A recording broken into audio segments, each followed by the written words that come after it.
하루 3분의 말씀 묵상을 통해 당신의 삶의 기적을 체험하세요.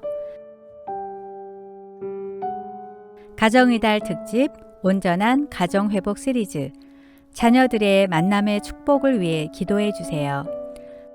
잠언 16장 9절.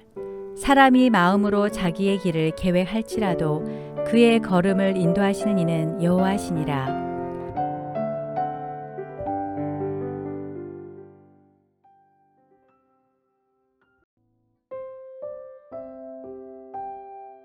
인생은 만남의 연속입니다. 자녀들의 학창 시절에 영적 멘토를 만나는 것은 매우 중요합니다. 그래서 우리는 자녀들의 만남의 축복을 위해 기도해야 합니다. 무명 선수에서 대한민국 국가대표팀으로 2002년 월드컵에서 우리나라가 4위를 하는데 큰 공헌을 한 축구 선수 박지성. 그의 멘토는 누구일까요? 그의 이야기를 들려드립니다. 저는 어려서부터 축구를 좋아했고 집안 형편이 넉넉하지 않아 고등학교만 졸업하면 당장 프로축구단에 입단할 계획이었습니다. 프로 입단을 희망하는 수백 명의 학생 중에서 프로축구단의 감독이나 스텝의 눈에 띄려면 뭔가 남들과는 달라도 분명히 달라야 했지만 제게는 아무것도 뛰어난 것이 없었습니다. 대학팀에서도 다 퇴짜를 맞았고 우여곡절 끝에 명지대학교 감독님 눈에 들어 어렵사리 대학에 진학했습니다. 그때까지 제 인생은 늘 그랬습니다. 남들 눈에 뜨지 않으니 깡다구 하나로 버텼고 남이 보든 안 보든 열심히 하는 것을 미덕으로 알고 살았습니다.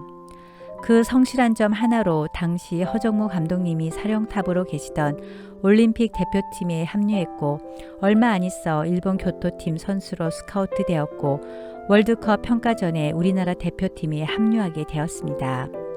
그렇지만 저는 후보 선수였고 저를 주목하는 사람도 없었으며 각 포지션에는 이미 이름난 선수들이 꽉 들어차 있어서 갓 20이 넘은 어린 제게 기회가 올 것이란 욕심은 애당초 부리지도 않았습니다. 경험만 쌓는 데에 만족하고 본선 때 한 경기라도 뛰면 좋겠다는 소박한 마음으로 평가전에 임했습니다. 그런데 히딩크 감독님은 평가전에서 저에게 예상외로 많은 기회를 주었습니다.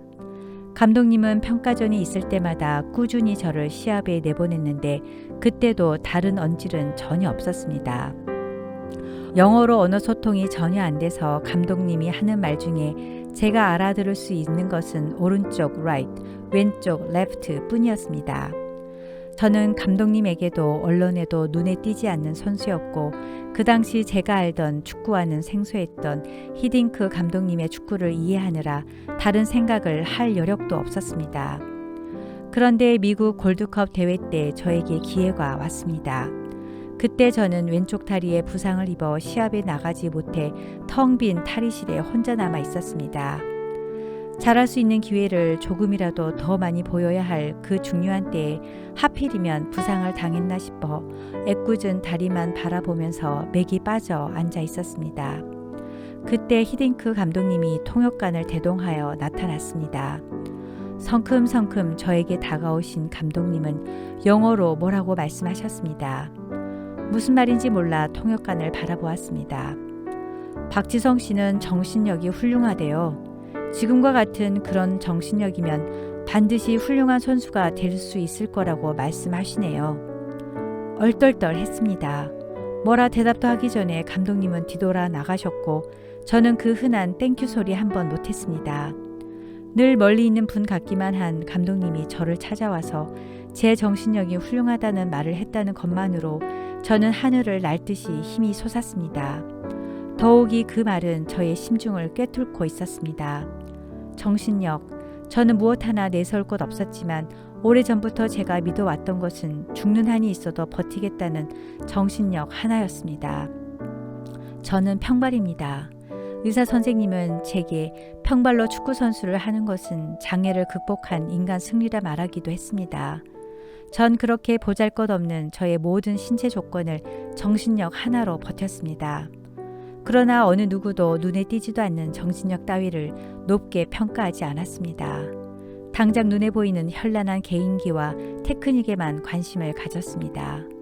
그런데 히딩크 감독님은 아무도 알아주지 않는 여드름 투성이 어린 선수의 마음을 읽고 있기라도 한 듯 정신력이 훌륭하다는 칭찬을 해주셨던 것입니다. 전 그 칭찬을 듣는 순간 머리가 쭈뼛하게 설 만큼 저 자신이 대단해 보였습니다. 그리고 월드컵 기간 내내 그날 감독님이 던진 칭찬 한마디를 생각하며 경기에 임했습니다. 제 정신력이면 분명 훌륭한 선수가 될 수 있을 거란 생각을 하며 공을 몰고 그라운드를 누비며 미친 듯이 달렸습니다. 침착하고 조용한 성격이라 스포트라이트를 받는 것이 쑥스럽기도 했지만 오직 히딩크 감독님이 어디선가 또 나를 지켜보며 조용한 눈빛으로 격려하고 있을 거란 생각만 하면서 뛰었습니다.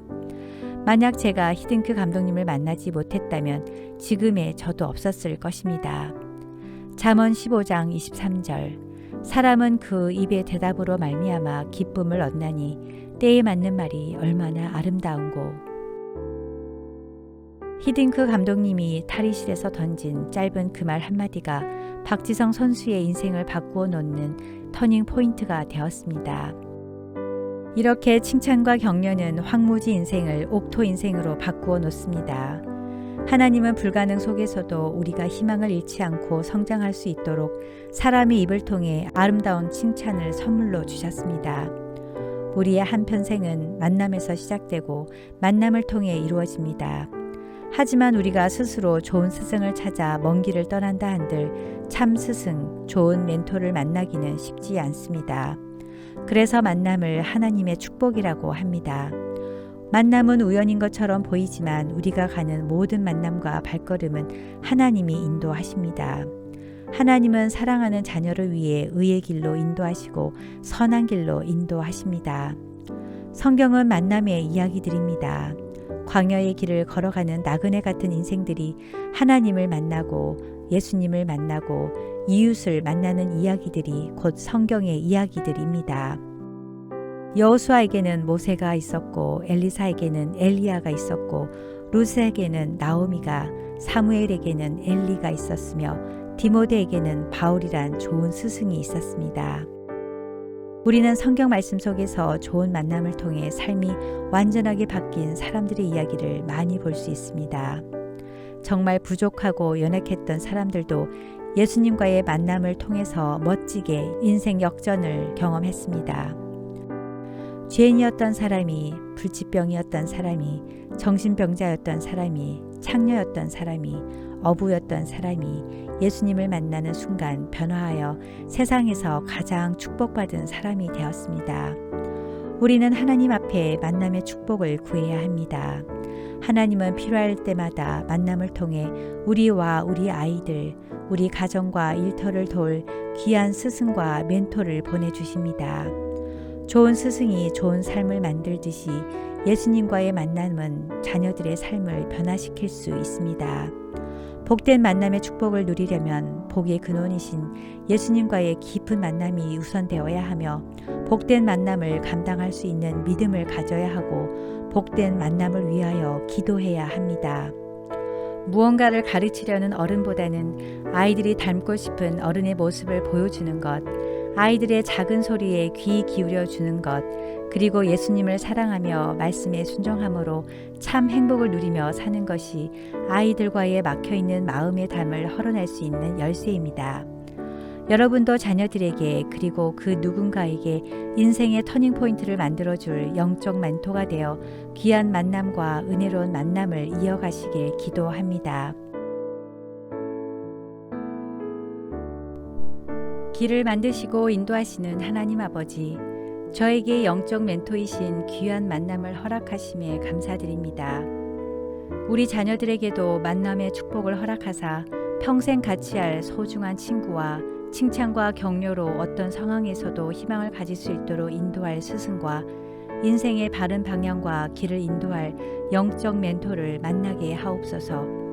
우리 아이들이 어릴 때부터 예수님을 만나고 인생의 스승으로 삼아 기쁨과 사랑이 풍성하고 영적으로 건강하고 행복하고 풍요로운 삶을 살게 하소서.